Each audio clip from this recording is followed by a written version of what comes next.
Why do parents get so defensive sometimes?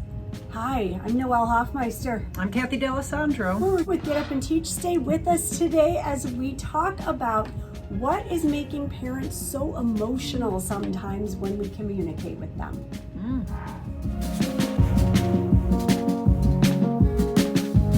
So it's the early days of school, Kath. Yes, it is. Really critical time. We're laying down procedures. We're making sure that we know kids and our eyes are on their learning, trying to figure out their strengths and their weaknesses and how we're going to work with those to help the child succeed. We're documenting, we're taking notes because we know that parent-teacher conferences are going to come.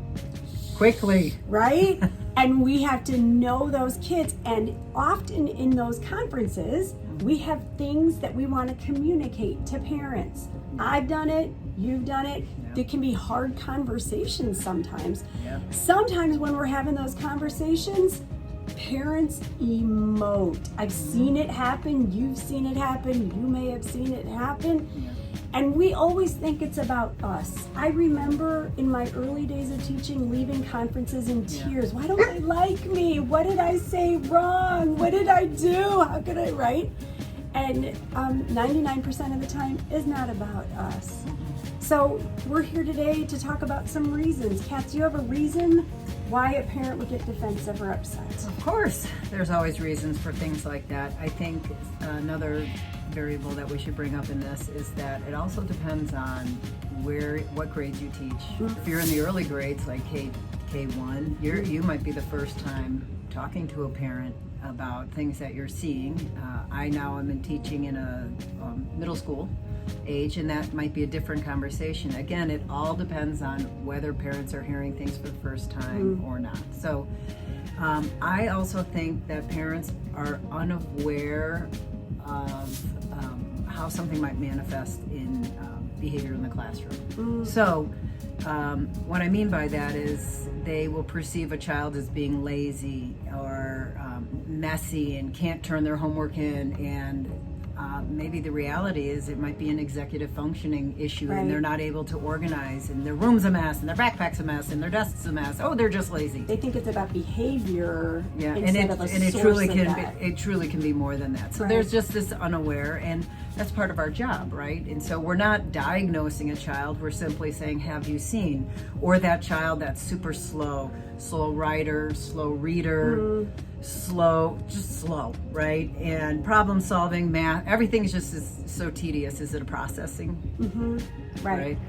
Not sure. And then we also have that recall issue, red words, math facts, things that are stumbling blocks. Is it a recall? Is it not being filed? Oh, they just need to study harder. Oh, they just need to memorize those things. And for most children, there's an automaticness. Is that a word? Automaticity. And I use that. An automaticity of learning a red word in math facts. Right. When that doesn't happen, the kids are getting labeled based on a behavior, not on something that's actually happening. Or we get this sometimes, they know it at home, right? Yeah. And it's almost like a denial that they're having trouble with it. So I think sometimes the pushback that we get is our dialogue needs to be more like, have you ever noticed? This is what I'm noticing.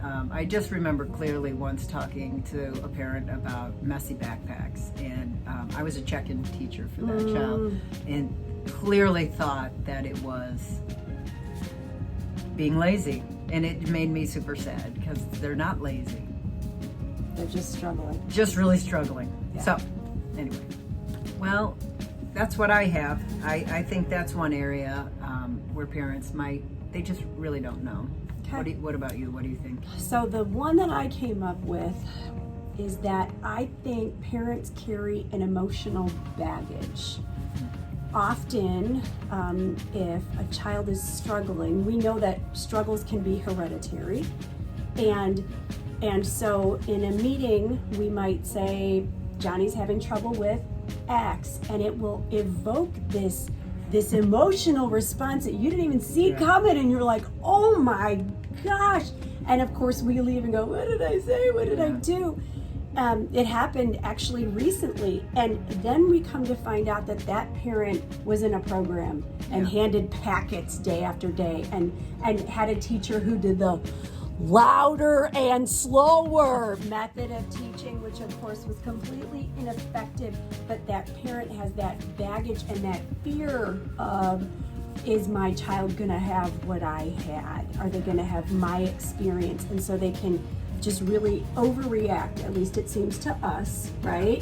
When we're receiving it. When we're receiving it and we just don't know where it came from. You just can't own it. Right. I think that that's sometimes where it comes from. Another piece is that parents have this dream of what their child is going to be. Like if you're a parent, like, right? Didn't you have it? I thought my 3-year-old was a genius. Clearly. No, he was just a 3-year-old.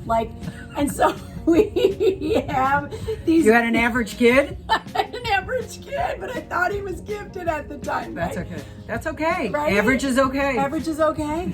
And so they have these dreams of what this child's going to become, and when we say they're having trouble with X, it's like a shattering of that dream, and they don't like it, right? Mm-hmm. Another reason is that because their children are so young, there's still this we're together kind of hooked, like you're an extension of me, child.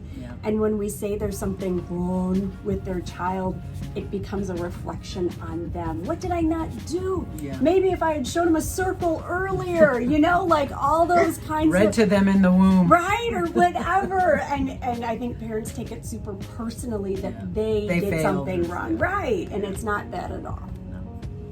Hey, just for fun, would you comment? Tell us, what was your best parent partnering experience? We've all got the bad ones. We all know the bad ones, right? But tell us your best one. Something that really turned out so much better than you thought it was going to. Let us know in the comments. So Noella, I think I have one more. Okay, I think I have one more that sometimes a parent may react in a certain way. And a lot of it, I think, is a misunderstanding of what actually, if there's a child that does have an issue that's enough to be diagnosed. Got it.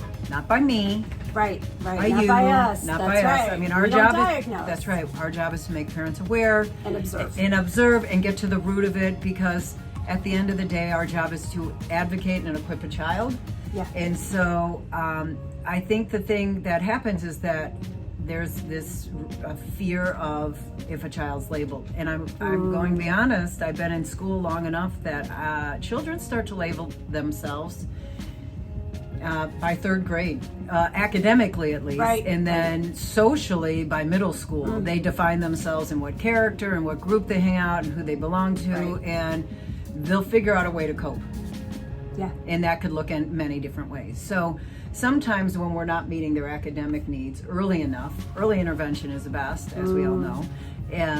But if we are not meeting those needs right away and they are not labeled, then they're kind of on their own. So if they are, then they get a diagnosis, right? And then that leads to an IEP, and that leads to us being required to teach and to support these kids in a way so it actually acts as a protection. Right, because the diagnosis isn't the end game. No. The diagnosis is used to figure out how to help them. That's why we And pursue the goal is to diagnosis. equip them. It's not a life sentence. It doesn't mean you're destined to never fill in the blank. Right. It literally is meant for us to equip this child in the best way this child can learn. Absolutely. And so it's really a good thing.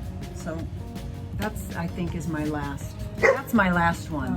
Hey, thanks so much for thinking with us today as we thought about why parents might overreact, why they emote. And it's the beginning of the year. We need to Right? start thinking about, these are coming quick. They are. So great. Thanks so much for thinking with us. See you next time.